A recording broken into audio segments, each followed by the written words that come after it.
with that introduction, I'm going to officially open the public hearing. Anyone wish to address the council and offer comment under this item?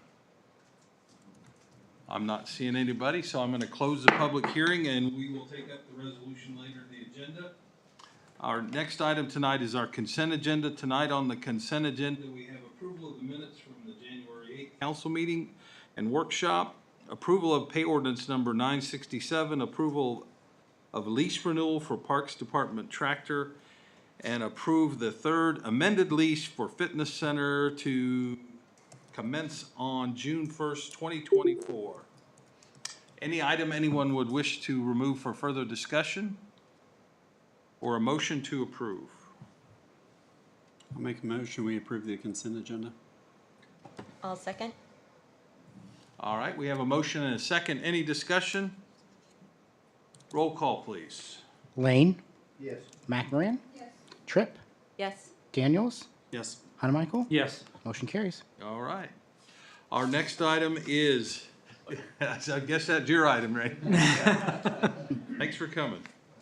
Our next item is call to public. Members of the public are here, are welcome to use this time to comment about any matter relating to city business not listed on tonight's agenda. The comments that are discussed under call to public may or may not be acted on by the council during this meeting. Does anyone wish to address the council under call to public? All right, I'm not seeing anybody, so we'll go on. Item 3 is old business. We do not have any, so we'll go to item 4A. Consider recommended revisions to the equipment replacement plan for public works equipment. Mayor, to the council.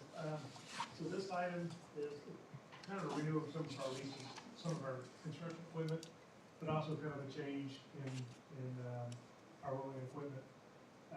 So coming up in March and April, we have leases coming up for a backhoe for the water department, a forklift for the wastewater department, and then a steel wheel roller for the street department. So we went out and got multiple quotes for each one.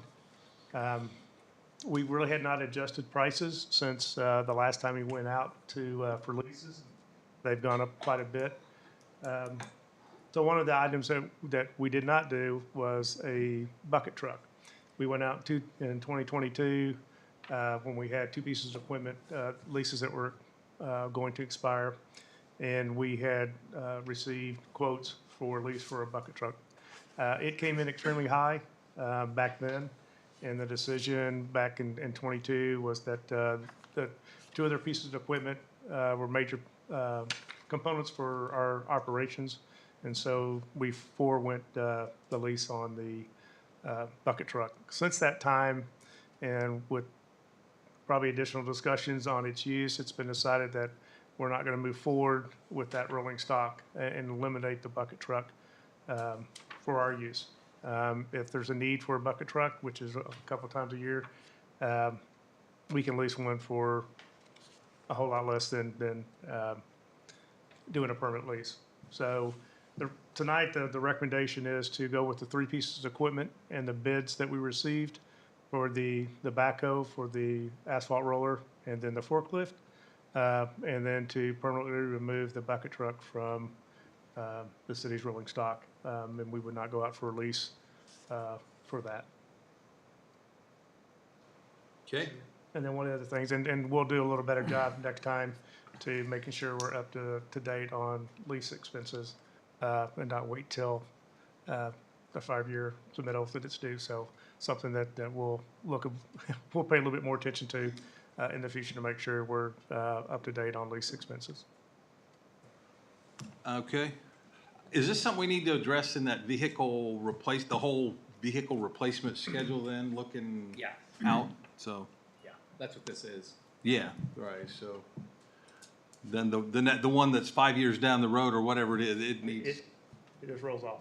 oh, okay. Yeah, we wouldn't go out for leases for that unless we would come back and specifically ask. No, I mean, all the equipment, like the tractors, everything, Yeah. the next replacements, we need to upgrade our whole schedule of replacement costs or lease costs in our Correct. equipment, vehicle replacement. Yeah. So And that our lease- fund is adequately funded. Yep.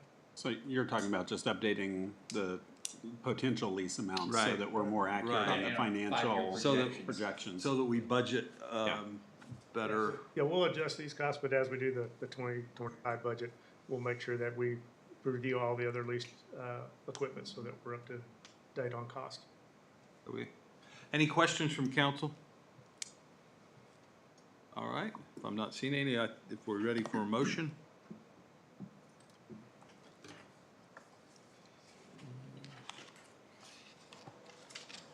I make a motion to approve the lease quotes for the 3 vehicles and take the bucket truck off of the rolling renewals. I'll second that. All right, we have a motion and a second. Any discussion? Roll call, please. Lane? Yes. McBrien? Yes. Hanamichael? Yes. Daniels? Yes. Tripp? Yes. Motion carries. All right. Thank you, Joe. Item B, receive update on the Riverfest soccer field project. Good evening, Mayor and Council. This agenda is a follow-up from our October council meeting where we presented to you renderings for the future development at Riverfest Park. The 2023 and 2024 CIP allocates $560,000 for design and construction of soccer fields at Riverfest Park. Council members may remember in October, we presented you some renderings of Riverfest Park with a community center, soccer fields, and baseball fields. I've included in the packet the October agenda item for context for the new council members. The plans were presented in October, showed soccer fields on the north side of 79th Street, a community center / field house, and baseball fields and soccer fields on the south side of 79th. In October, staff received directions from council to narrow the scope of the project to soccer fields, move the soccer fields over to the south side of 79th Street, and come back to council with a revised plan. Jay and I and the rest of the park's admin staff spent the fall revising the plan based on council comments. And so at this time, I'm going to turn this over to our Parks and Rec Director, Jay Garvin, as he's the in-house parks expert, and he'll walk you through some of the amenities that we have discussed in the plan. Yep. Thank you, Brandon. With the newest option 1 layout included with the soccer on the south side of 79th, as you see, multiple soccer fields, paved parking, a walking trail that goes all the way around the complex, concession and restroom building, playground equipment, an equipment building, and then the soccer field area is fenced. I will mention that as part of the soccer fields, there's a permanent irrigation system involved in that as well. Do you want to talk about, Jay, kind of we came back to? Yeah, Yeah. I can. Once we came back and with this plan and the cost associated, and met with city administrator and the mayor to kind of discuss and kind of see where we were in terms of was this plan what we wanted to present, and then also the costs involved. And as Brandon mentioned earlier, over 23 and 24 CIP monies, we have $560,000.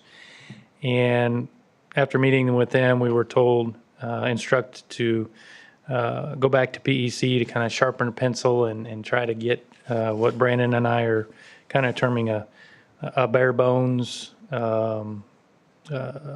place for kids to play soccer. So with that being said, what we whittled it down to was obviously the grass playing fields with sprinkler system, partially fenced in area around those fields. We thought that the west side, kind of on the property line, is fully treed.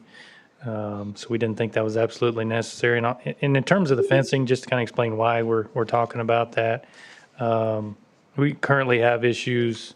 We play soccer further over to the east inside the gravel looped area, and it turns into a great place for doing donuts and really tearing up the surface. And we didn't want to feel like putting in investment into this facility and not securing it to keep that from happening. I think that was all that was included in the scaled down Yeah. bare bones version. So So as you kind of see in the, and thanks, Jay, as you kind of see in the staff report that we put together, with the $560,000, we are still we are still well short of the funding needed to build out the facility based on kind of our estimates from PEC. So even if we take the funding for 23 and 24, we're still half of what we would need. So with that in mind, we are looking for direction from council on how to proceed with the project, knowing that the project is going to be significantly more expensive than was projected. So in the staff report, I have outlined several potential options for council to consider. They include postponing the project and rolling the funding into the CIP overhaul that will occur this spring. Council could direct staff to split the project between multiple years, potentially 24 and 25, to complete the project, splitting it into smaller chunks over 3 or more years, or potentially abandoning the project. So with that in mind, Mayor, with your permission, I'd like to ask that council kind of discuss the options and give staff direction of how to proceed. All right, thank you, Brandon. I would open it up to comments and questions from council then. Does anybody want to start? So I had a discussion with Brandon on this. We've got it in the CIP for last year and this year, enough for the site grading in there. Feasibility of going ahead and getting the property graded with what's in the funds now, and then splitting the soccer fields into 2 years. Go ahead and maybe get the irrigation's more expensive, but like next year, get the irrigation and some of the soccer fields done, and then the year after, because if we do the soccer fields in 2 different years, you could start using the fields that are there for the first year, correct?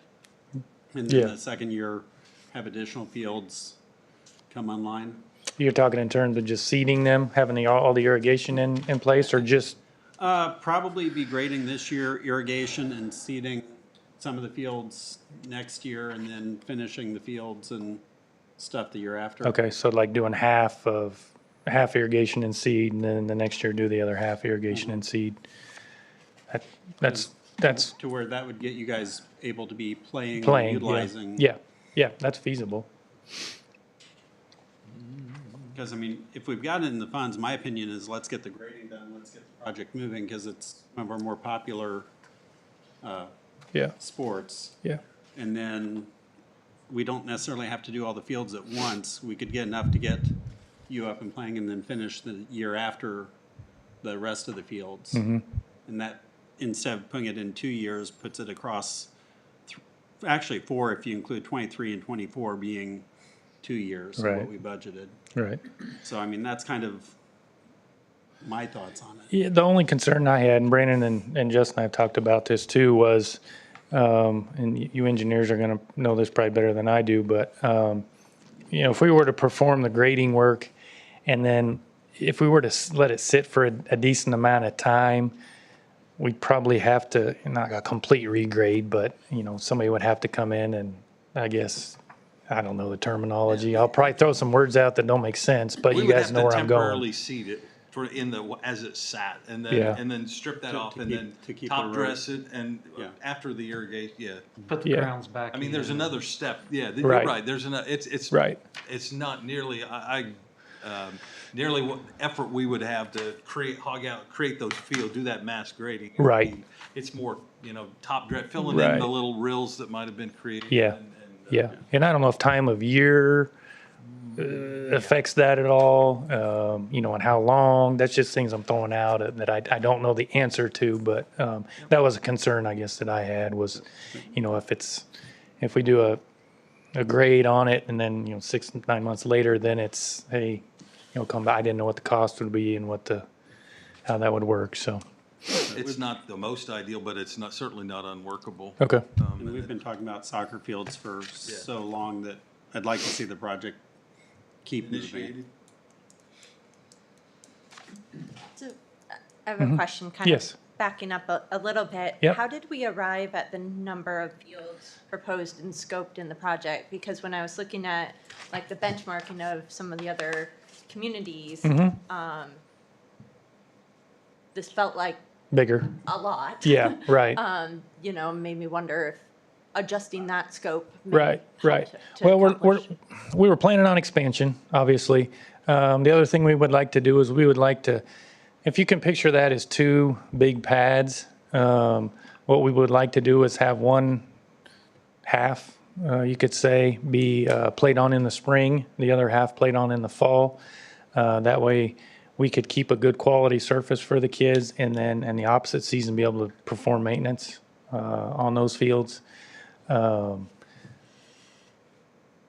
terms of the number, that is more than we need at this point. What we were hoping to do was to be able to obviously fulfill our current needs, and then also not knowing, and I don't think anybody knows the answer to this right now, but our growth, what that's going to be, in terms of doing it to begin with instead of having to come back and cost and things like that. So, yeah, it's possible to scale it back. At this point, we were just thinking, when you have all your equipment on site, all those costs and everything involved, at that point, it would be, if we had the money to do it, be cheaper to do it then than to come back later and add on to it. So it's that.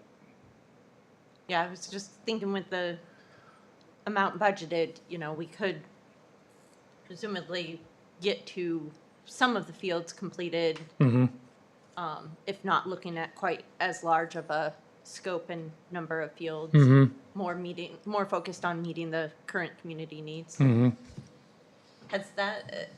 Have you looked at what scaling down the number of fields would do to the cost, considering that it may not be, just straight cut the cost in half, since some of the costs will remain? Yeah, that's part of the, no, we can do that, but no, you're correct. It's not as simple as just going half. Right.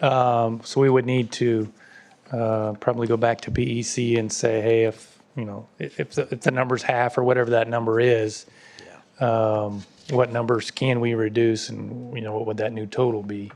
Which is something we can definitely do. But yeah, it wouldn't be half, but yeah. Yeah, there would be savings. These guys might be able to tell you better in terms of what they think, but we did not address that with the consultant engineers on that. Yeah, just thinking that could be another pathway to get there, maintaining more of kind of the plan, but, scaling it back to meet more current needs versus quite the, ambitious number that's in front of us. And that's where if we also split it, and if we get 2 years down the road, we wouldn't have to necessarily add the other fields. They'd be ready for them, but wouldn't have to necessarily add them Yeah. in 26 if that was the case. And it wasn't needed, but if we are growing at the numbers we see, then we've got the ability to add versus not, and make that decision down the road too. My thoughts were similar to Courtney's, that if our immediate need, even letting us flip-flop is maybe only that north half, let's focus on getting a complete project on the north half of that project, so we'd get it graded, we'd get it irrigated, and we'd get it ready to go. I think size-wise, based on I just kind of compared the inner circle of the loop at Riverfest to that north side. It looked similar size to me, that, perhaps that would be enough to let us get started. I didn't have real numbers, but, and then my thumbnail calculated, which certainly didn't spend a great deal of time. I'm guessing that was about a $650,000 project to do, final work on just that north half, all the way through. So Yeah, currently, just to give a little more history or a little background on our current soccer program, we have 4 locations that we play soccer right now. And kind of depends on the season. We try to move them around to keep the turf decent, and then also depending on if there's baseball or softball going on. As the mayor was referring to, inside that gravel loop, we're able to get a few fields in there. The terrain's not great. It was set up as a parking lot to drain. We also play in Miller Park in the open area, just east of the baseball fields and baseball and softball fields. We use Countryside. Well, I call it Countryside. Some people call it the Pink School off of Lexington. The school still owns that property. We utilize that, and then we can't right now, but in the fall, typically we'll utilize Sunflower. The 2 ball fields out at Sunflower, we'll use the outfields out there. So going back to your point, Mayor, the fields space that we need is bigger than that. We can only fit, was it 3? 4? 3? 1 middle and 2 smalls? 3 small, okay. 1 middle-sized field, which you see at the bottom, and 3 smalls fit in that gravel looped area. So just for example, this spring, what we're planning to do is have 2 of the little ones at Miller and 1 of the medium-sized at Miller, 1 of each at Riverfest that will just be practice. We'll play our games at Miller. 1 of each at Riverfest, and then the 1 at Countryside, which is really the only space that we have big enough for the bigger size field. We can't fit that at any of the other So I got locations, so. 4 little, 3 middle, 1 big? If I tallied right. How many teams do we have? Yeah, that was included in the exhibit. Wasn't that in there, Brandon? Yeah, it's in there. It's, Okay, here we go. there you go. It's in Exhibit B, Jay. Yep, there it is.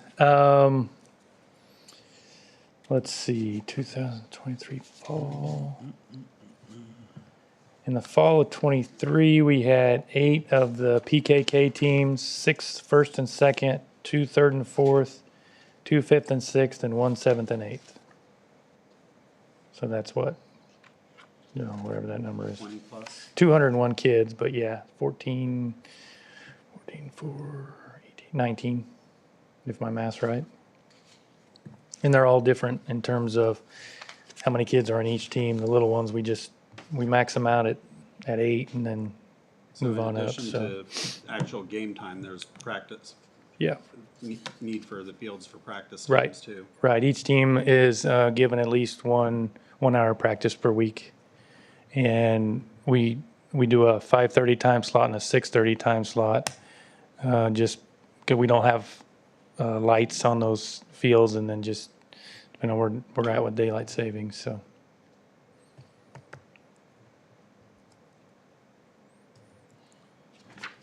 Kevin, any thoughts?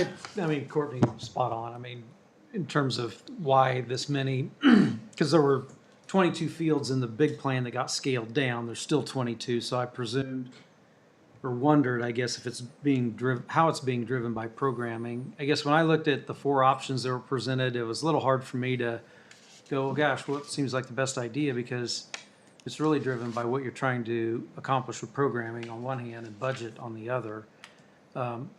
But this felt like a master plan to me, and so, how do we, it feels like it's going to be phased regardless. Right? It's gonna be phased regardless. So what is the programming driving in terms of exactly what you just ran through? How many of these kinds of fields do we need now? And then we can still accommodate it with the rest of your programming needs at other locations. So I think if you align what your programming expectations are with what that phasing is going to seem to naturally be, and then with what our budget constraints are, that's going to help drive the answer. So yeah, I agreed with how did you come up with this number? But it feels like it's naturally got to be phased. Yeah, the original agenda item we brought in October? October, had, the soccer on the other side, baseball, softball over here in the field house. What we were They have trying, the same number of soccer fields. yes, Yeah. yes. What we were trying to do was what you said, Kevin, was a master plan of the area. And the reason we did that was wanting to make sure that, if right now soccer is our biggest program by far, and making sure we had enough of that, but we didn't want to put it in the wrong place that would hinder us from being able to do something else in another area. But we were planning, we're planning, 10 years down the road. So it was a master Yeah, plan. So you kind of naturally Right. envision this as 2 phases or 3 phases, because, then do we want to say, well, let's try to drive through to the $1.1 million budget, or let's try to drive it over 4 years and minimize the per year cost? I don't know. It depends on what you're Yeah. saying the programming would Right, demand. right. Yeah, I think That was it, my thought. I think it might be helpful to think the original plan, and I was not here when this was discussed. My understanding of the original plan was, it was those 2 soccer pads. That was the original CIP item. Right. Which roughly gets out to that 22 fields. With inflation and everything else, we probably do need to scale it back. That's where that number came from. Plan. Yeah, two soccer pads, Yeah. and that's, I guess if you kick that bottom right field out, other than that one, that's the same size as 2 soccer pads that we had initially talked about. Yeah. Yeah, I mean, I have to say, I'd be really curious to know what one soccer pad, essentially half, What half would cost? would cost. Mm-hmm. I mean, where would that put us? Could we be, operational, or at least, put that into, us into a better place to, And at that point, are you building half the parking and not the playground yet, and, things like that? yeah. Yeah. Kind of like à la carte kind of thing, Or at least phased. to a certain extent. Yeah, Really phased. yeah. Yeah, because I think the intention would still be to add the playground and some of these other things as we grow, but that would allow us to, meet the community's needs while staying within our means. Okay.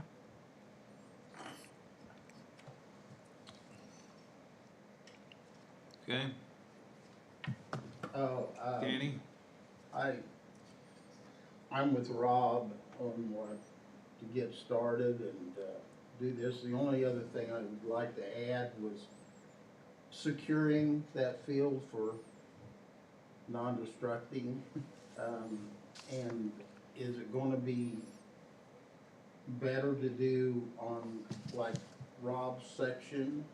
Or if you put this across the street, which is gonna be better for you to secure to keep from, donut activity or? I don't know that location really would play into the security. It'd just be the making sure we get the fencing up. Yeah, Well, as long as we Yeah. have the fencing, I Yeah. go along with Rob and go that way, but that's me. So that's all I have. Thank you, Mayor. Victoria, anything to add? Nothing that has already been said. Okay.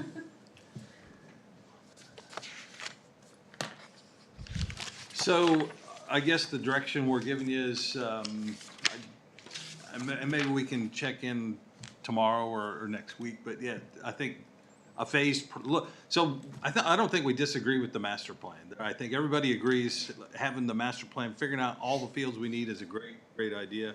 But let's, I think we need to look at more manageable chunks that we could, and the first one needs to be what we need to construct to meet current programming needs. Okay. I was gonna say, I think another thing to look in on costs, and this was part of my thinking, is bringing in the heavy equipment to grade it.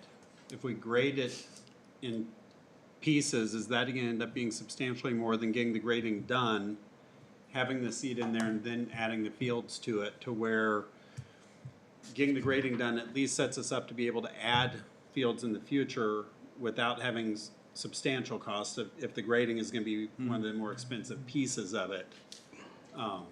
in there as well. Yeah, I think, so I think these are probably like plan and bidding options that we could bid the second surface grading as an ad alternate if it's, so that if it comes in at a price that we can build at the time, and then we can bid it, I guess, kind of à la carte, so that we can, put together pieces. Not uncommon to look at parts and pieces as you're, and certainly not in the parks world as you're trying to figure out how to pay for a project.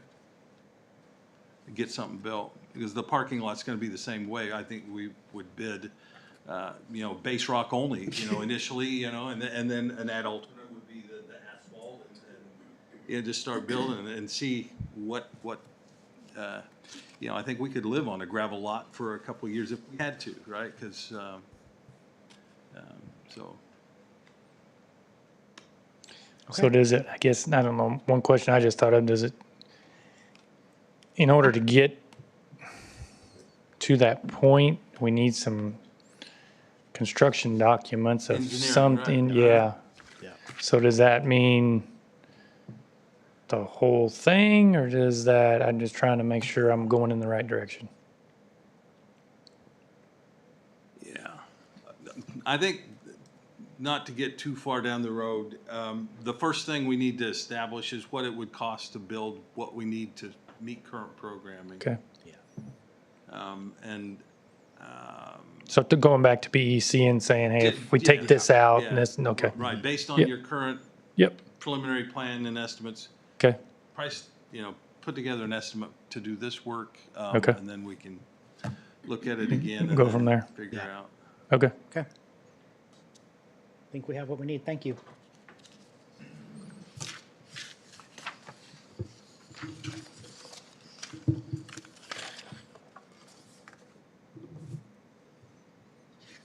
All right, item C, consider resolution 2035 petitioning Johnson County to add the majority of former Sunflower ammunition plant to Northwest Consolidated Fire District territory.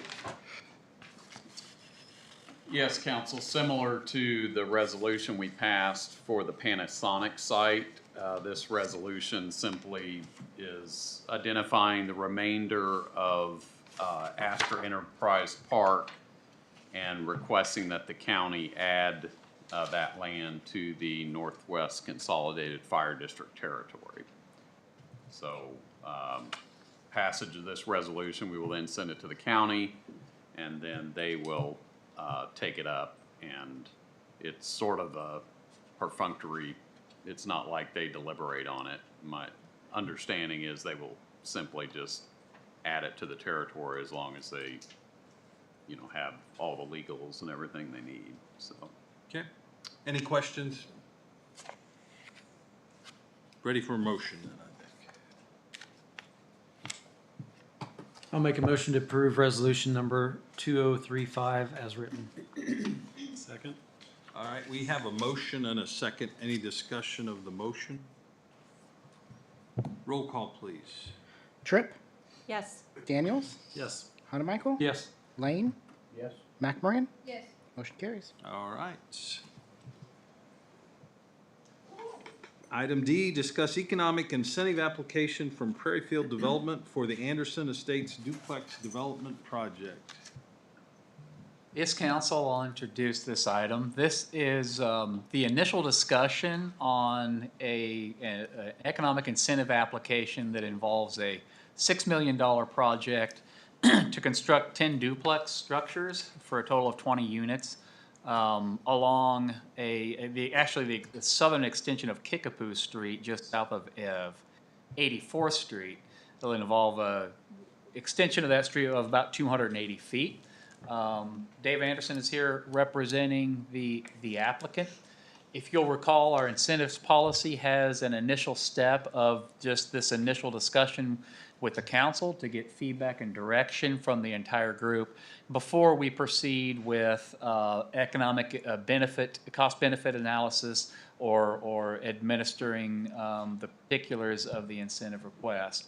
So the purpose of tonight is to have this discussion with all of you, get whatever feedback, hear from the applicant about his intended project, and then take that feedback and go ahead and administer the rest of the economic incentive process, which would involve coordination with our financial advisors, and bringing back potential steps to enact an incentive at a later meeting. So with that attached to the staff report, you do have the application itself that lays out the specifics of the project. You also have a couple of planning items that have already been considered. So this property was rezoned recently from RH to R. Other way around. From R3, R1 to RH, sorry, thank you.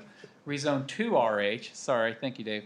And a preliminary plat was submitted, but was tabled at the planning commission level, so never approved, but I think that was just a matter of some adjustment that need to be made. So I did include the preliminary plat that was submitted to the planning commission as an example, and then Dave provided some of the architectural renderings that are there in that exhibit attached to your staff report as well. So also included are the full Article 13 of our economic development incentives. So that's just for your reference. Shows that the text of that policy, the incentives property map, and the incentives matrix. So Mayor, I'll stop there. Okay. And All right, well, we'll open it up to you can ask any questions. questions from council. Anything at your end, Danny? Yes. All right. I would like to, separate the agenda by the 13, 1, 2, 3, and 4, and pull that off of this for a review with the council at a later time, since things are changing. And I don't have any problem with the package of, but the 1301, the economic development incentive, I'd like to take that off and do that at a future time. And another reason is on the amounts of percentages that we put in there with the dates.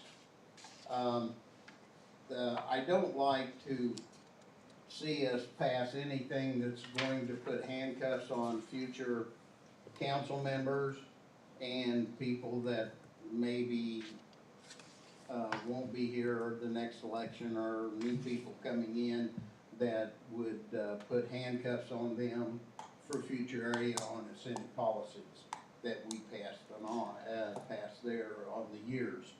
And I'd like to see that, but we can discuss that at a later time. I think this needs to be discussed, taken off and discussed in the item 113 series. And then as far as the package from,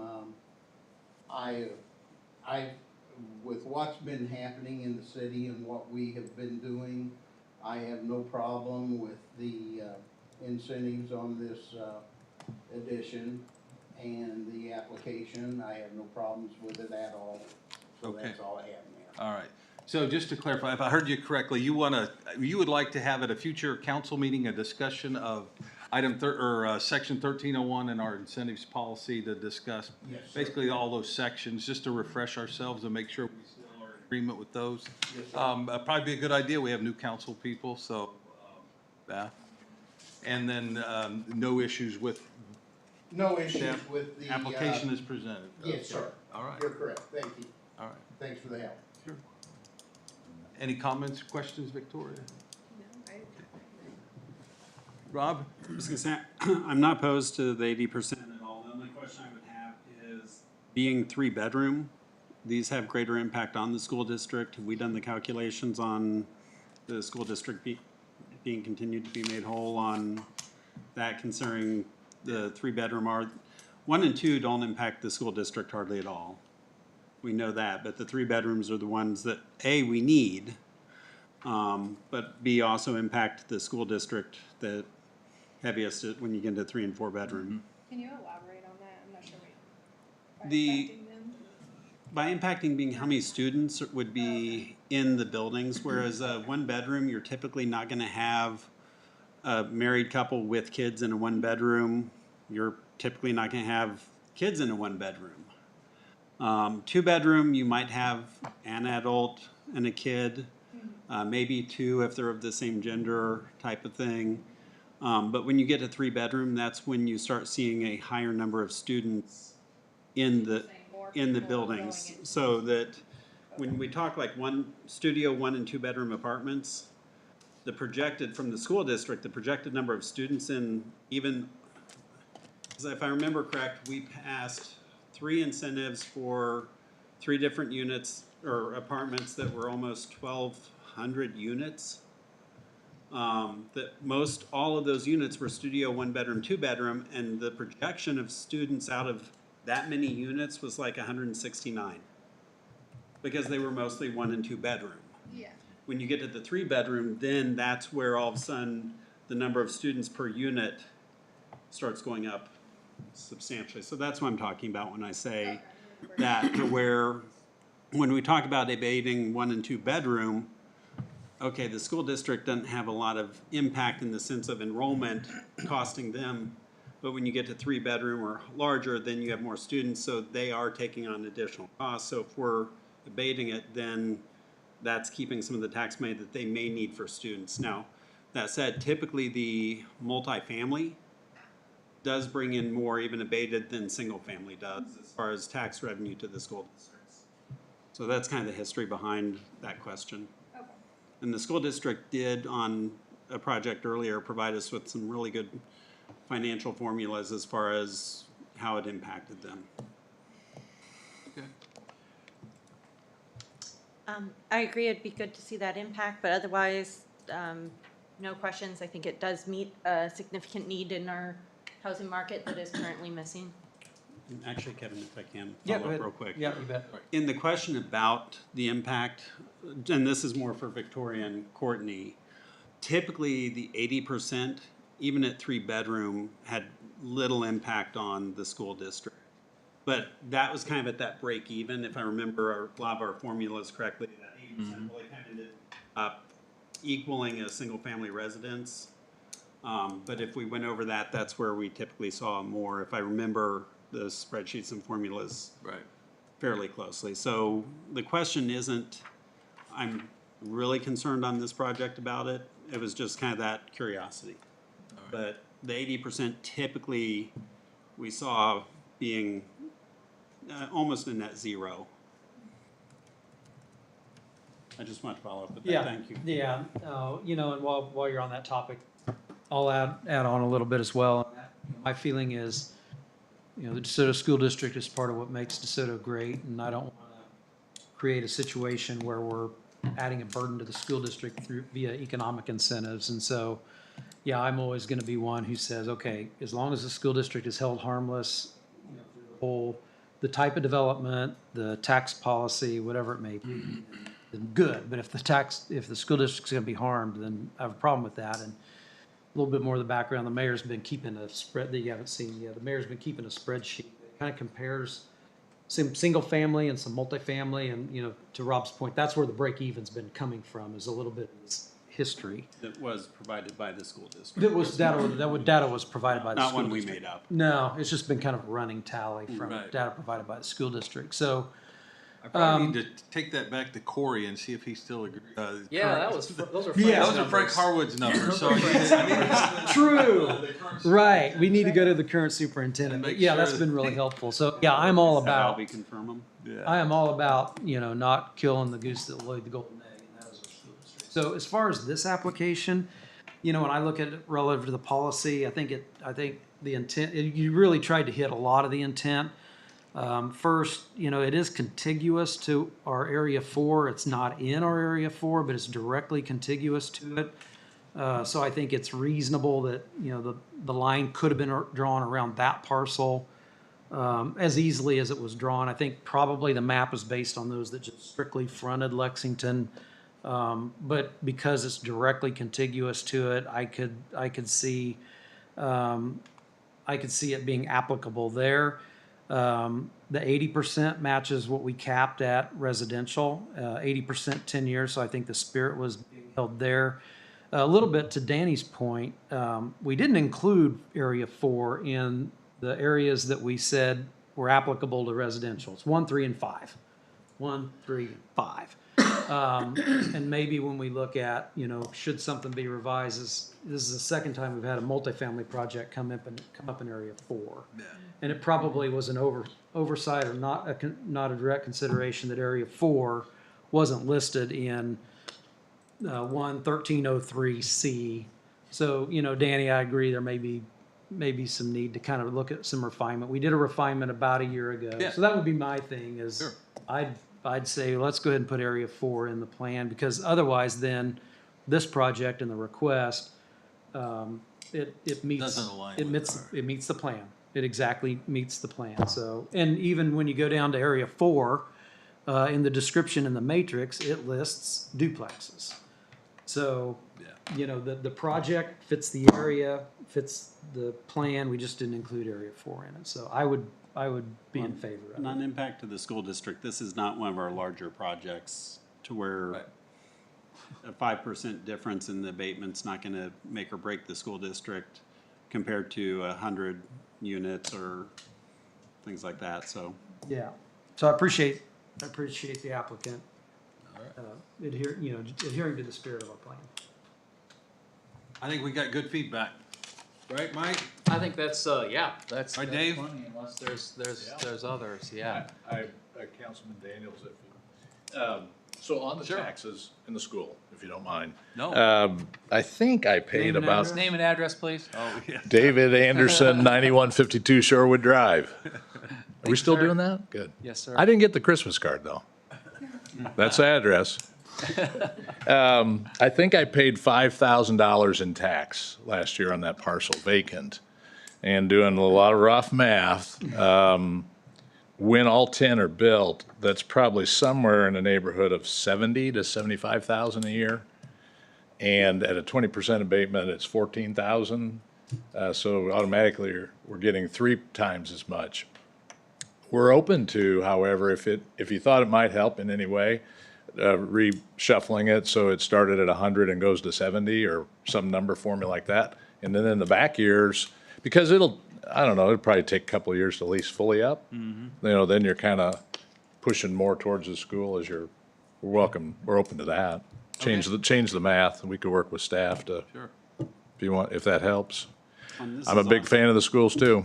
This is also a discussion at this point, so by the time it comes back for actual application, Yeah. touch base with Corey. Yeah, also we could negotiate and have it, it's in look- the look at agreement, numbers isn't From the it? school district as well, so we've got time. And the council, Michael, we had a meeting, but we're gonna be at a little under $1.40 a square foot. And the market's about $1.50 or higher for the apartments. So the abatement is allowing that. And in addition, I mean, this one we have to build a cul-de-sac. So there's some infrastructure work that wasn't on And some the, off-site Well, and- utility And work. two favorables, number one, it is Right. 3-bedroom units that we need, and number two, it looks like you've got the ability to start breaking ground almost immediately. yes, So it's not one we're that's out in the future, it's. full bore ahead if you so- approve and this. Those are two very beneficial. And to the point on the plat, we've resubmitted for planning commission. It was an easement issue I couldn't get, so we're gonna go south. And there's already a 10-foot easement that comes down, Eric Mio's property. And he's agreeable to add 5 feet to that. Joe thinks that'll work. Still may have to put in different kind of pipe, but we'll do that. Okay, So that's coming to the planning commission. All right. great. Thanks. Thank you, Dave. Yeah, so council, we will proceed with, cost benefit analysis through Columbia Capital with, whatever appropriate resolutions, are needed to enact the incentive, and we'll make sure to touch base with the school district on the pupil numbers and the mayor's spreadsheet. With your All right. permission.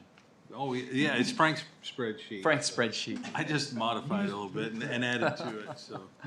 Very good, thank you. All right, we'll move on. Item E, consider quote from Margim Contracting in the amount of $40,250 to install guardrail along Cedar Creek, south of 83rd Street. Mayor, council members, thank you. So over about the last couple of years, we've had, there's been concerns raised along Cedar Creek about locations for guardrails. And so prior to the end of the year, we went out and took a look at them, the 3 locations on the map. And there are some needs for guardrails or extensions of guardrails that are out there. There's a pretty severe drop off at those 3 different locations. We had talked with KDOT to see who they use for guardrail, since they do quite a bit of that along the highway system. They provided us 2 names that we contacted and met each one on site to go through it. Margim was the low bidder. We also talked with Collins and Herman, who provided a bid just a little over $49,000. And so on the map, the 2 north locations, we will do guardrails on both sides, or we'll be extending the existing guardrails. And the south location, we just have it on the west side of the road. So here tonight to ask for approval to contract with Margim to install guardrails in the amount of $40,025. All right, any questions for city engineer on the guardrail bid?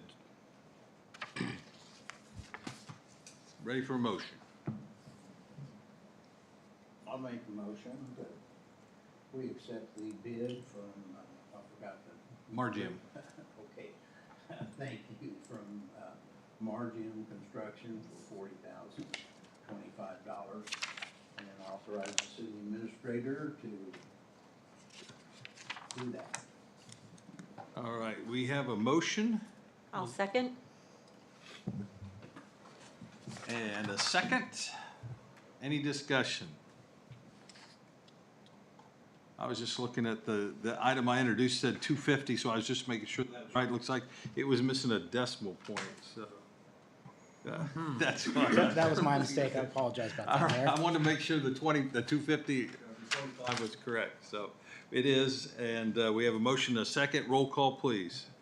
Tripp, Yes. Daniels, Yes. Montemichael. Yes. McMorgan, Yes. Lane, Yes. motion carries. All right. Item F, consider scope and fee for consulting services from Mays Communications. Yes, council. You'll recall we've had an ongoing contractual relationship with Mays Communication and Shockey Consulting that were actually in one contract that started in August of '22 and ended at the end of last year. So that contract has expired, and what we want to do moving forward is separate those two. So this item here just addresses Mays Communications efforts, and this contract would last the duration of this year. Essentially would be a continuance of her work helping us out with public relations and communications efforts. The shift in budgetary authority, however, occurs because if you'll recall, the 2024 budget has a new department within the general fund for communications. So this funding for this effort would come out of that departmental budget. It has an allocation of $250,000 for consulting services. So this would be a portion of that allocation. The contract duration essentially is the rest of all of 2024. There are specific work items included. The one is communications and public relations support. This is essentially a monthly retainer with a maximum of $10,000 per month, a maximum total contract of $120,000. And there's also a specific scope item for economic development and chamber support. This relates to ongoing support for that organization with newsletters and other communications efforts through April of this year. And the total of that would be $3,000 per month. So for those months through April, totals $9,000. So the total effort for this would be capped at $129,000. The agreement is attached for your consideration. It's of the same format as our other on-call consulting arrangements that we've done. Attached as Exhibit A is the scope of work that I've kind of just gone over articulated. I just articulated. So with that, the recommendation is to approve the professional service contract with Mays. Okay. Questions from council? I do have questions. Okay. How much have we spent on Shockey so far to date? I've given you a lot of those invoices from previous. I have to go back and look at those, Rob. It's- How much was in the August 18th agreement that we discussed as far as approved? I'm just going based on recollection. That agreement has several scope items that were specifically identified for specific tasks and specific dollar amounts. That was several hundred thousand, I would be guessing, but I don't have that in front. It also had an ongoing support services that were to be billed on an hourly basis. And did council approve any amounts on the ongoing, or were you given an open-ended checkbook on My that? recollection was, no, it was not an open-ended checkbook. Okay, because the 2022 cost in the August 18th approval was $190,800, and the 2023 cost was $262,330. At which point, your spending authority limit, without coming back to us, is $10,000. And so far to date, we've spent over $798,000 on Shockey Maze, or Shockey. That's not even including Maze? No, we have separate work and Jacques come up. So have you been invoiced separately? Yes. Okay, so that means. So I invoice separately, so But that also means the $798,000 line item, or that we've spent, and the invoices I've seen haven't included yours. And I'm not saying that you've gone over what they've said, I'm just saying. No, I haven't gone over budget. Yeah, I'm just saying we are, not just a little bit, I mean, we were talking soccer fields and having to postpone stuff, and we've gone, or I say we, Mike has gone, approved $350,000 over without council even knowing it.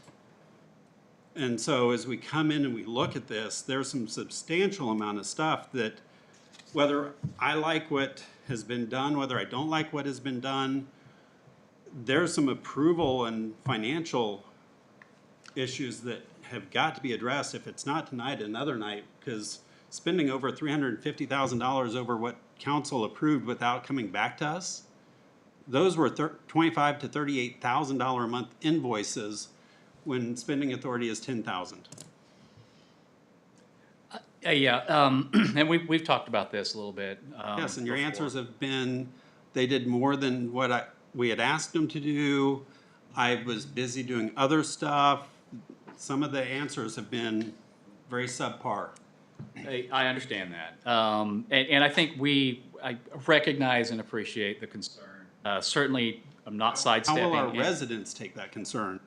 Understand, not sidestepping any sort of responsibility, accountability for that at all. But I think we can all recognize and appreciate the intensity and pace of activities that have been centered on City Hall around our work that we typically do here within the last 18 months for sure.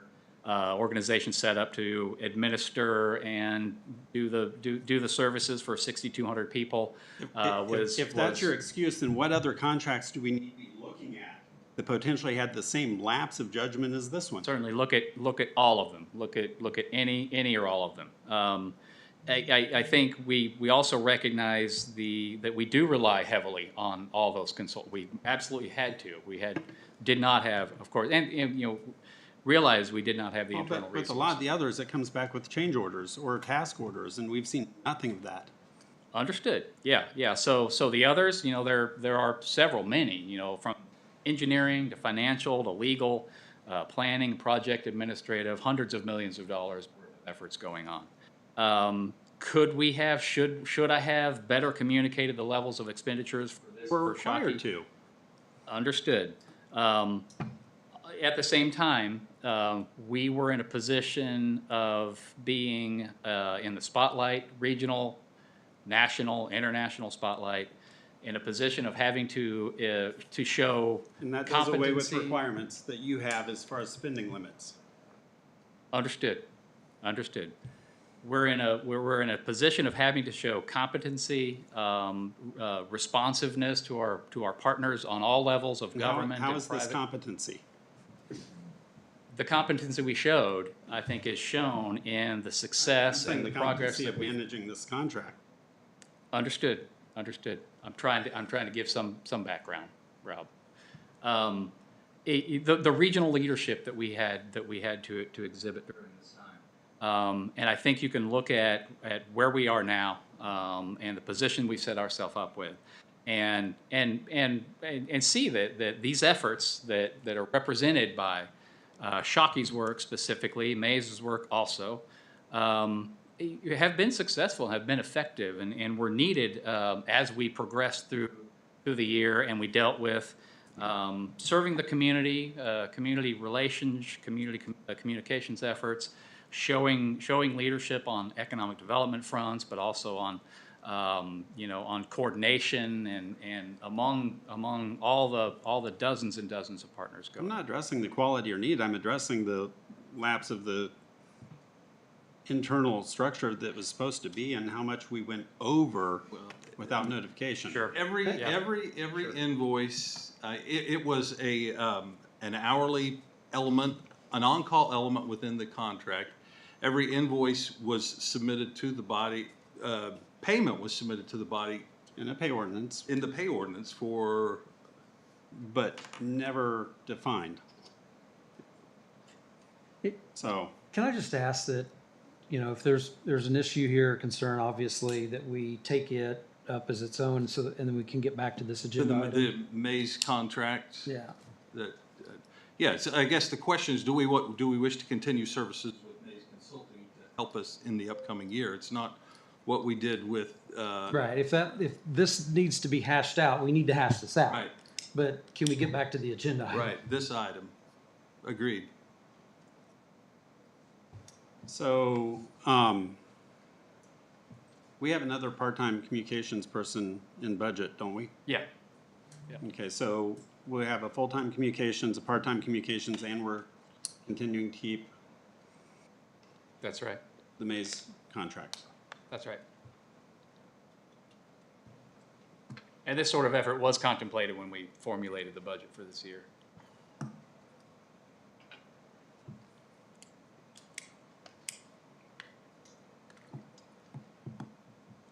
My question would be is if we could establish a cadence of updates from Mays Communication to the council on the work that's done, any, press clippings and engagements, whether that's bi-monthly or, a more formal quarterly report. I think that would be really helpful for us to, one, understand the impact of the work, and then two, if we see needs arising that perhaps, may need to be met further, we can provide that feedback in a more collaborative, ongoing way.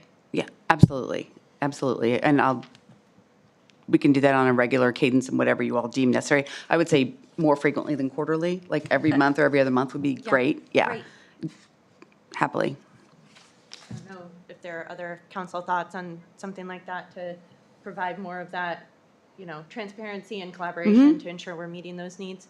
I'm not denying some of the need, but there is a transparency issue that needs to be addressed, especially internally. Well, as far as looking at the scope and the need, and what's been provided in the past through Mays, there's the work that's done with our city staff that meets city communication needs, and then there's a level of expertise that's brought to the city via Mays Consulting, Mays Communications, that does deal with those higher level functions that we're dealing with in terms of public relations. We don't have that skill set on staff, and we also don't have the time, but Mays Communications brings a much higher level of communication, particularly media communication, national communication, because we're in a national spotlight now, and public relations. I know we've all been the previous council had been coached individually on how to deal with being approached by the media, how to be, how to deal with social media, particularly with those things that are major activities with us now. And I think that's a level of expertise that we're going to continue.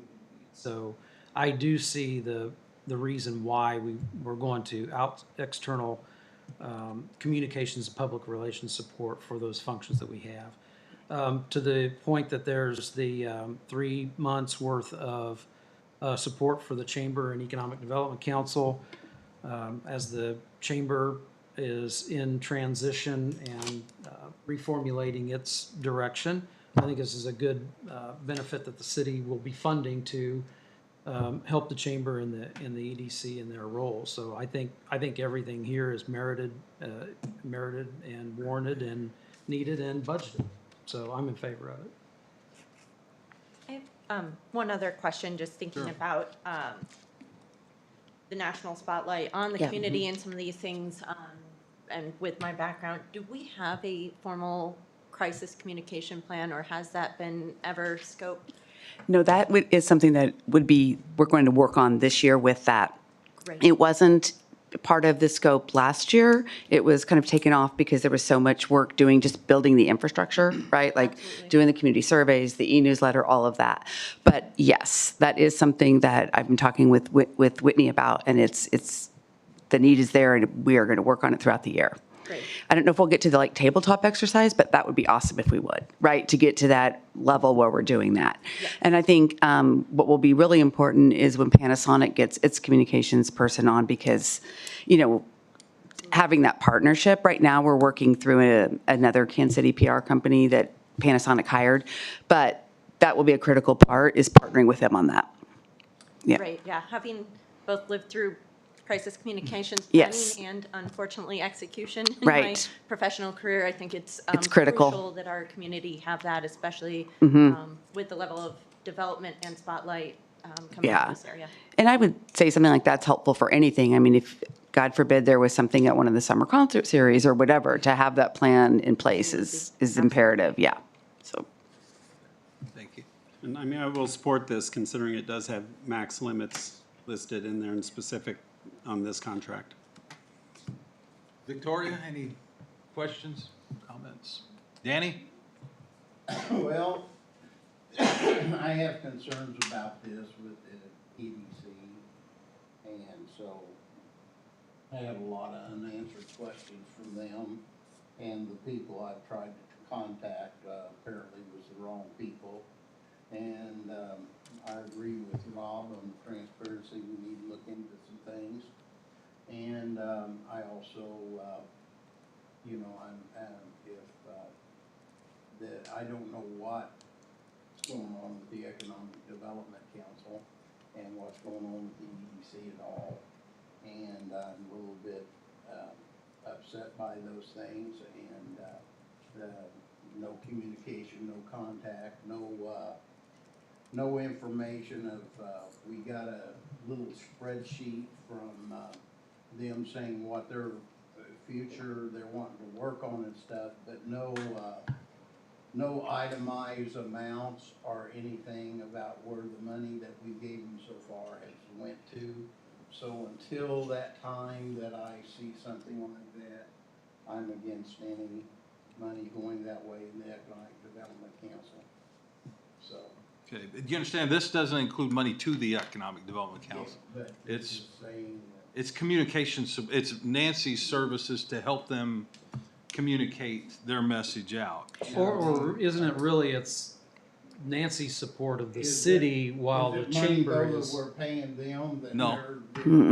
No, No. it's going right, it's going money right. that we are directing to Nancy to do some services that might support the EDC. In their interim. yeah, for example, the current person who's the interim asked for support, kind of reviving the newsletter so that chamber members would know, so you should have received one today. Because she was concerned that, chamber members are paying their dues right now and don't know what's going on. So that was one thing we, even without the contract, we just went ahead and helped her with, because that really needed to get out, so. Yeah. Are all city council members on that That list hygiene is something that is top of that, and so Okay, apparently not, because you didn't get it, so. But that was funny. Tomorrow's chore is to scrub the list with Shelley, because I just don't know all the folks. So thank you. If you all didn't get that, we'll make sure you do. Thanks. Yeah. Okay. Unless there's any Well- further discussion, I think we're ready for a motion. Yeah, I'll make a motion to approve the professional service contract with Maze Communication and direct staff to prepare a contract for your signature. I'll second. We have a motion and a second. Any discussion of the motion? Roll call, please. Tripp, Yes. Hanamichael. Yes. Daniels, Yes. McMoran, Yes. Lane. Yes. Motion carries.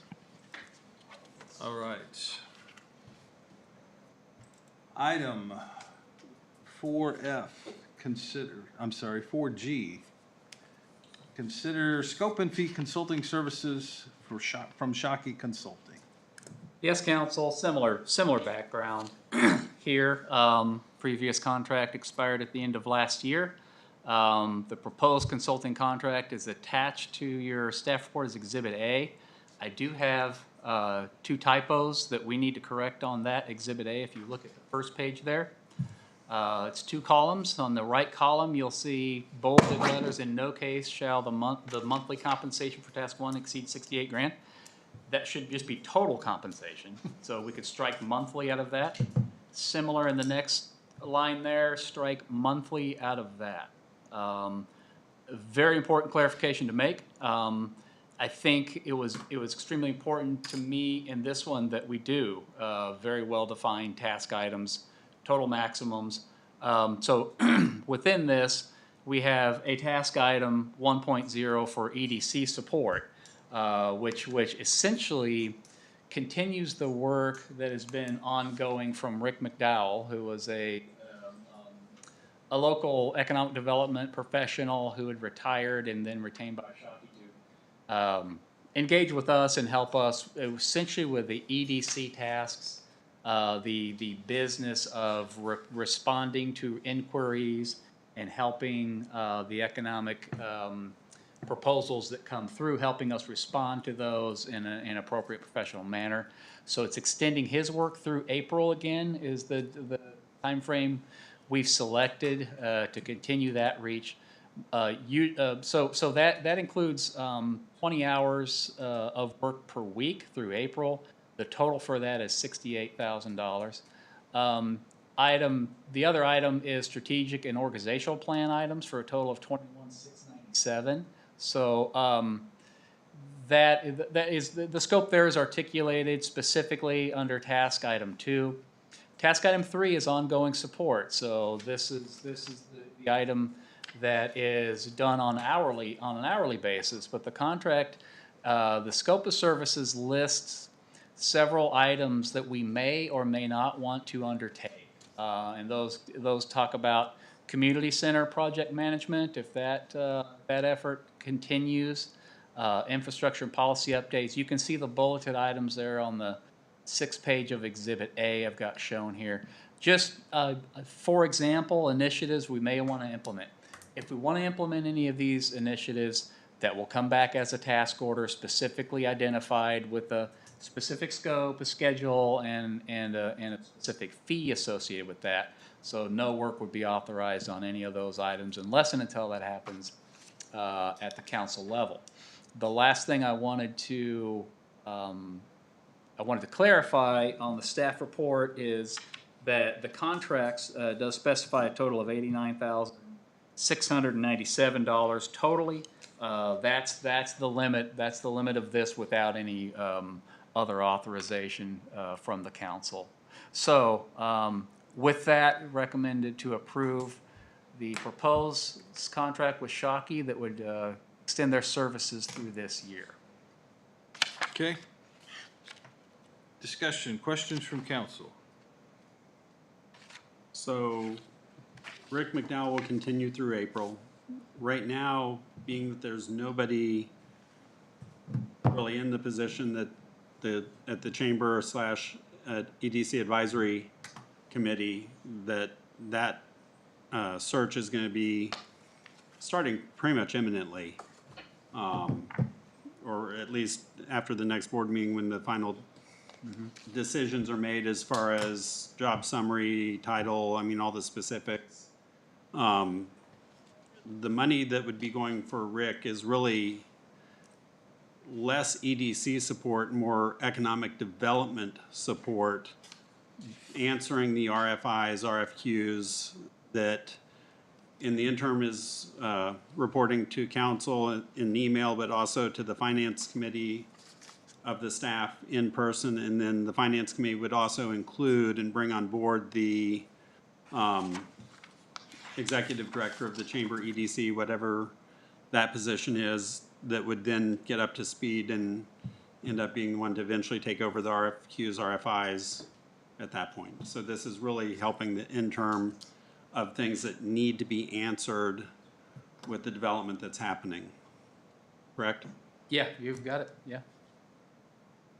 And like I said, I mean, while I have issues with the overages, it wasn't necessarily quality of work. Like I said, whether I agree or disagree with everything they've done, my issues, and we can take those up another time, are with the overages and not like every other project we have, whether it be pumps or things like that, where when it does hit overage, it comes just for discussion, which did not happen. The fact that this contract has very specific limits and any task orders would be required to come back to us, which should have been happening originally. And that interim is needed for answering development, not EDC, not advisory council, but the economic development inquiries coming into our region and our city, with the specifications that keep this from what happened in 22 and 23 happening. I'm not opposed to this. Okay. And the EDC part or I say EDC part of it because it's written there, but the economic development really outside of the EDC or things like that needs to happen from somebody. Somebody's got to be answering these, and that's what Rick is up to speed on already. Okay, thank you. Courtney, any comments, questions? None at this time. Okay, Kevin? Yeah, a couple comments. On task 1 of economic development support tasks, meeting attendance representing DeSoto, City of DeSoto.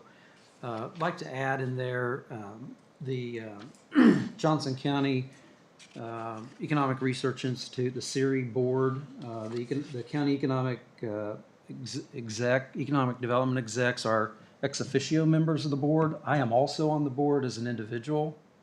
And so I would like Rick to attend those meetings. There's a meeting in February and a meeting in April to represent the city of DeSoto. That we have not had representation since January of 2021.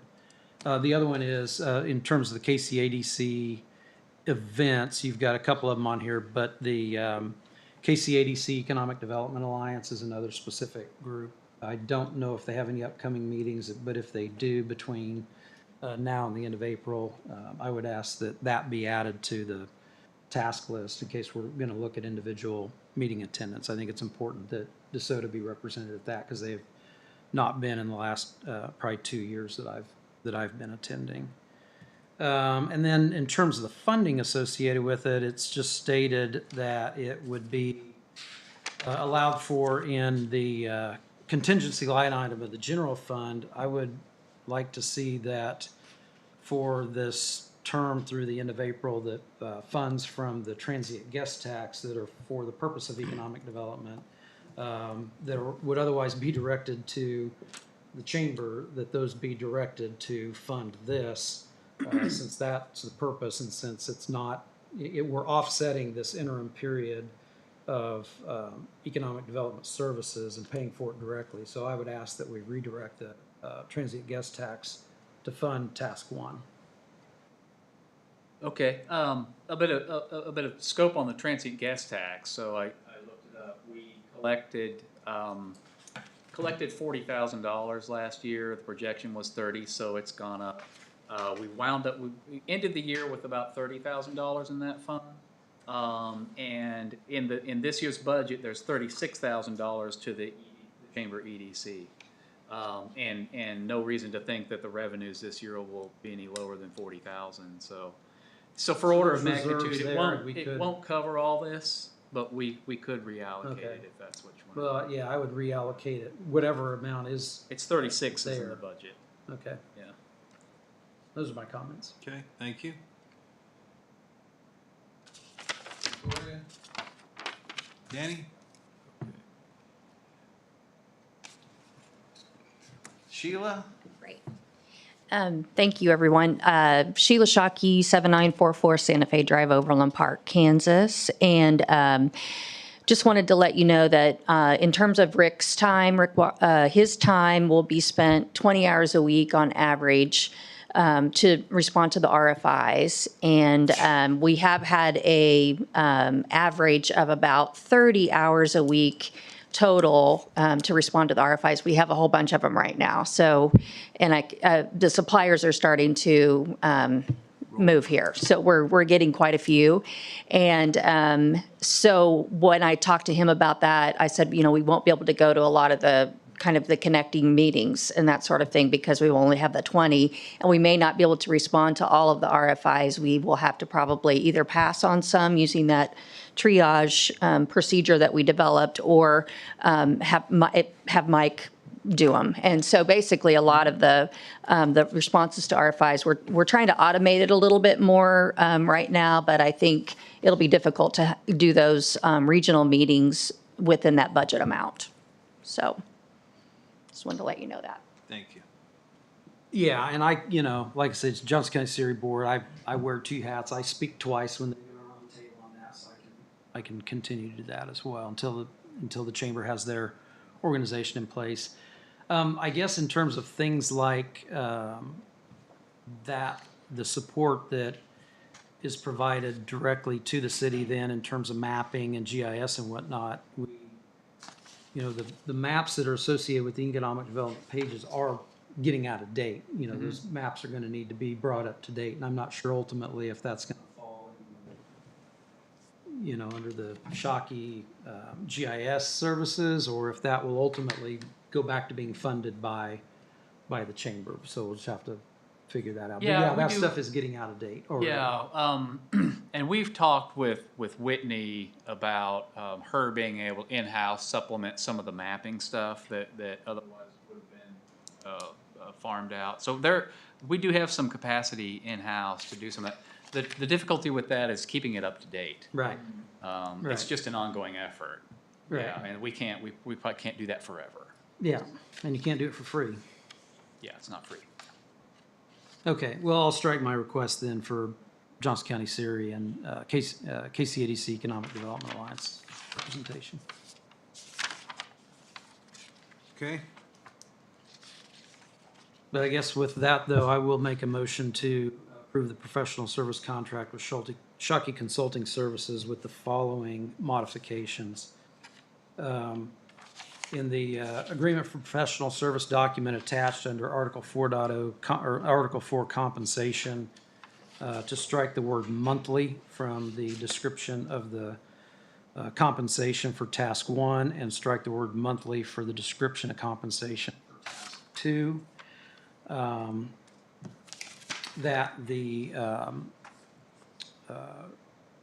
expenditures associated with task 1 be funded to the maximum extent possible from the transient guest tax, and that the maximum amount of approval for the authorization as of tonight is $94,697.50. That concludes my motion. I'll second. all right, we have a motion and a second. Any discussion? Roll call, please. Lane. No. McMoran. Yes. Hanamichael. Yes. Daniels. Yes. Tripp. Yes. Motion carries. All right.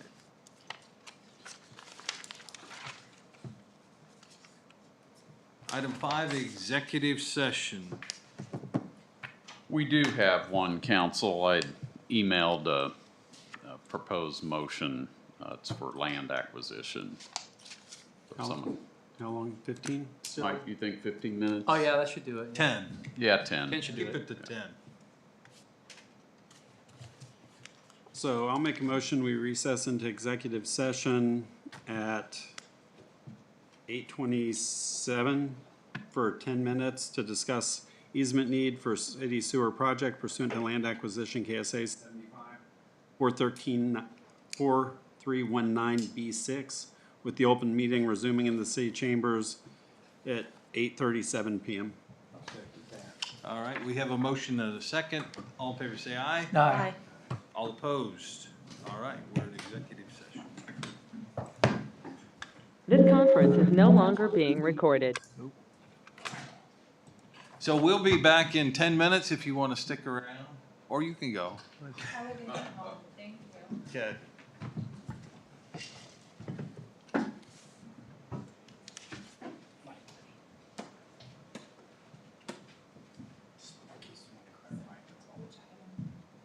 Yeah, okay. Yeah. Okay, I gotta get this up like every. Oh, you're just quit. No. I'm dead. Uh-oh, was that weird sound we heard? Yeah, I'm dead, and so I've gotta, go ahead, I'll be back there, I just gotta get them running or I can't hear anybody. Can we talk after this meeting? Can't, we're being recorded, but you know what I want to talk to you about, right? Okay, perfect. Yeah. I need to use the restroom.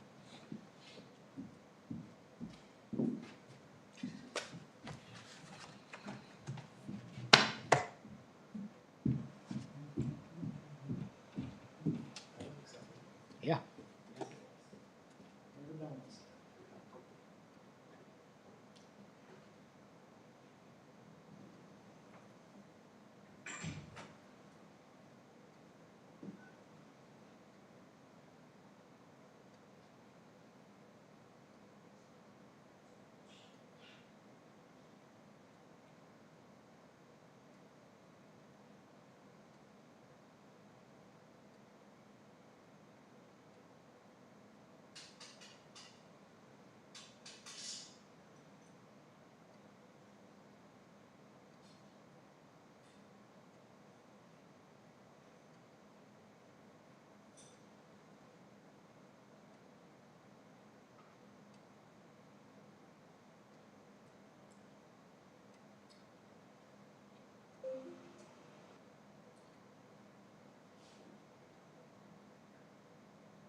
You want to bring the funds meeting?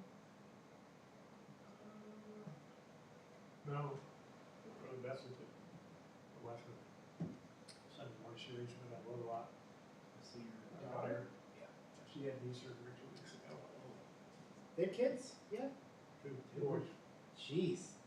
One will be almost 3, the other one almost 2. Just scooting around and young with those kids. So she had tore ACL high school playing soccer. Yeah. And when they fixed it, they decided to use good hour. And, you can take the salad. Yeah, it just didn't take. Well, I guess it gave out, I'm guessing. The tissue around it, I don't know what to do with it. I'd say deteriorated, but that's not. Yeah. But, so the tissue around it. So she tore meniscus,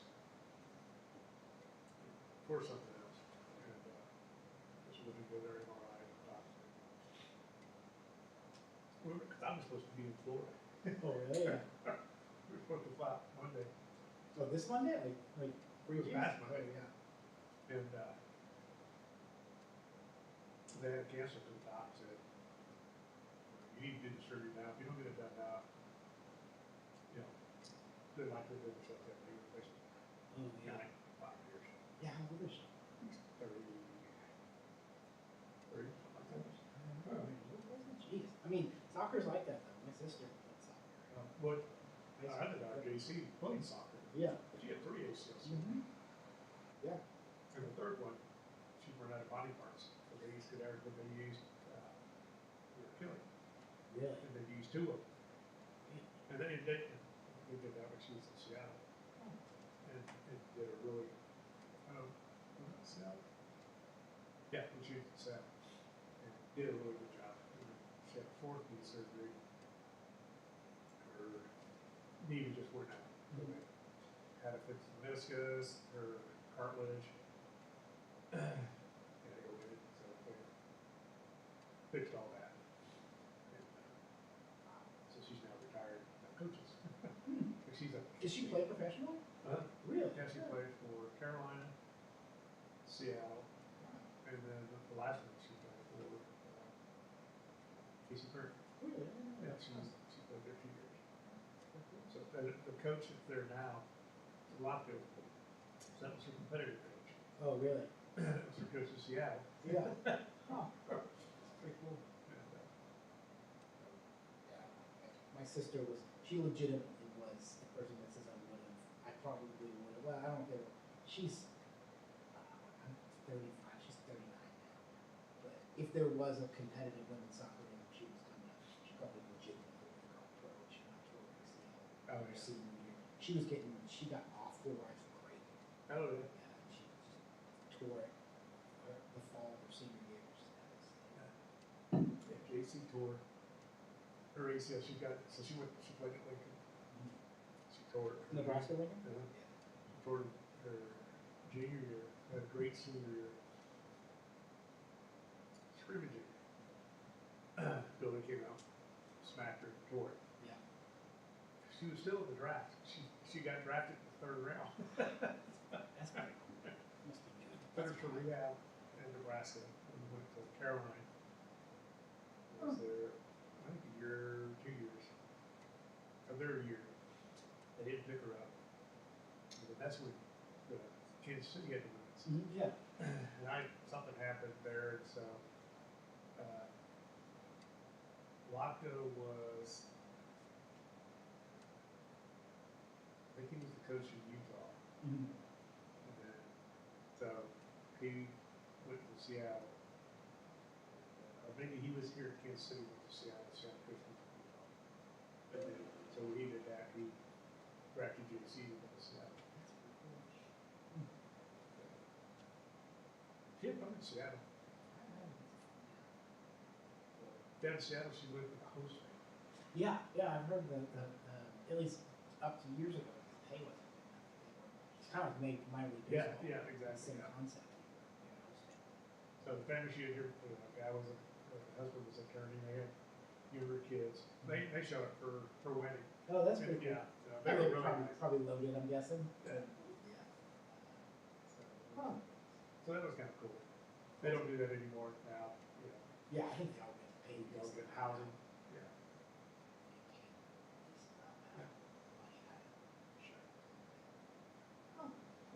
You should talk to Nancy about that. Nancy and her husband are huge current fans. Oh, really? They are huge current fans. Yeah. You should talk to her.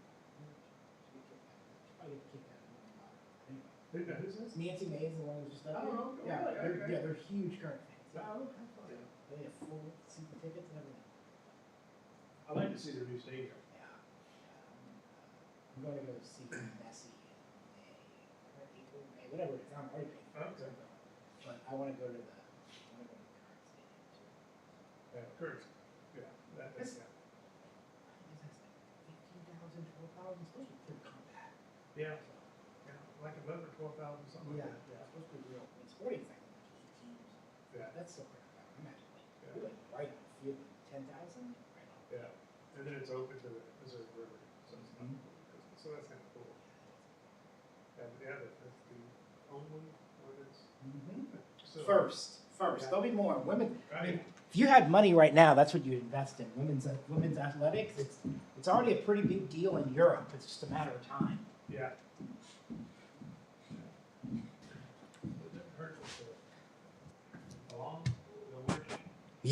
Yeah, you got some money behind you. Mm-hmm. Yeah, it's a plaything for them, right?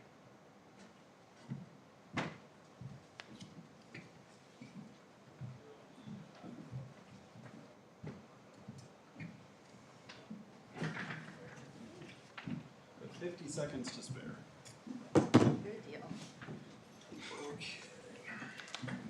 Sorry, so I was like, wait, what happened? Where are we at on time? Still got one more minute. No, All right. to be understood. If we start the recording, Mike, I can remember to remind you for that.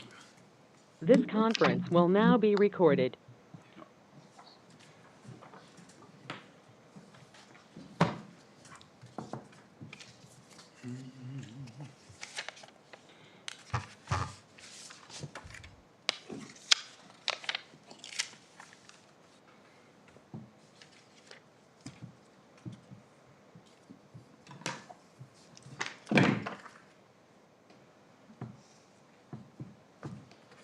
Joe, while we're waiting, I just want to mention Mike Osborne's going to walk the easement area with Tom Burge tomorrow at 3, if you're available. Yeah. All right. It is 8:37. We are back in regular session. I am ready for a motion. Mayor, I'll make a motion to accept and allow execution of a right of entry agreement with Thane and Edith Palmberg as presented tonight. Second. We have a motion and a second. Any discussion of the motion? Roll call, please. Tripp, Yes. Daniels, Yes. Hanamichael, Yes. McMoran, Yes. Lane. Yes. Motion carries. All right. Advisory reports, city administrator. One thing on council, on Wednesday, February 7th, we're having the open house for the 83rd Street corridor study. That's getting quite a lot of attention in the media. I've done one interview already. There'll be at least one other that night. I think there's going to be some coverage on it. So it'll start at 5:30 here at City Hall, scheduled till 7, but I think the format is such that we'll be there as long as people are interested and engaged in giving their input on that. So Okay. that was all I had. All right.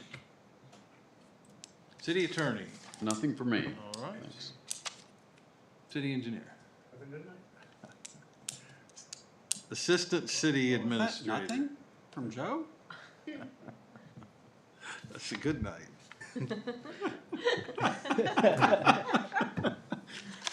Mayor, I just had one thing, just to kind of give you, council a heads up on some activities of the park board. Today, the Kansas Department of Transportation announced their 2024 round of funding for the Transportation Alternative Grant. If council remembers, this was the same grant opportunity that we received funding for the 103rd to 91st Street on Sunflower Road Trail. So Park Board is going to spend the next couple months reviewing the current plans we've looked at in 2022 and then proposing new trails. Jay and I are working on the packet for that for Monday. We'll send that out to council, but if there are any suggestions that anyone would like to see trails added to that list, please notify me, and we'll get that put on there because we do have to get cost estimates from an So what engineer. were we awarded? I'm sorry. So in 2022, you might remember we were awarded funding to build a trail on 103rd to 91st Street on Sunflower Road. So this is another round But of this is similar announcing funding. the opening of Yes. the application for the grant funding. Yes, for the grant funding. So if council has any trails they would like to see throughout the community, please notify me. Just shoot me an email and we'll get that put in with our engineers. We've contacted our on-call engineers to get cost estimates. That is one of the requirements of the grant. Is this the one that was restricted to a certain demographic, which really put it in one part of our city, or is this open to a larger area? This is, It's open. yeah, it's open to all areas. We were using grant matching fund, CDBG funds, to fund the city's portion of it, and that is restricted to that area of town. But we could use just general fund resources throughout the city. Could this assist with the missing link we have? Yes, that is The missing link trail. Yes, that is actually I as a staff member cannot prioritize these, but it is my top priority to finish out that trail to go up into the Merck Trail on 87th Street, excuse me. But this is the opportunity where council and park board can shoot some ideas out. We can have an engineer come in and get some engineering estimates, and then we can come back to park board and city council with prioritization to submit for the grant. It would be nice to have that connected. I ran that road yesterday, or earlier this week, and then I had to run around a parked truck on the trail that's working the sewer.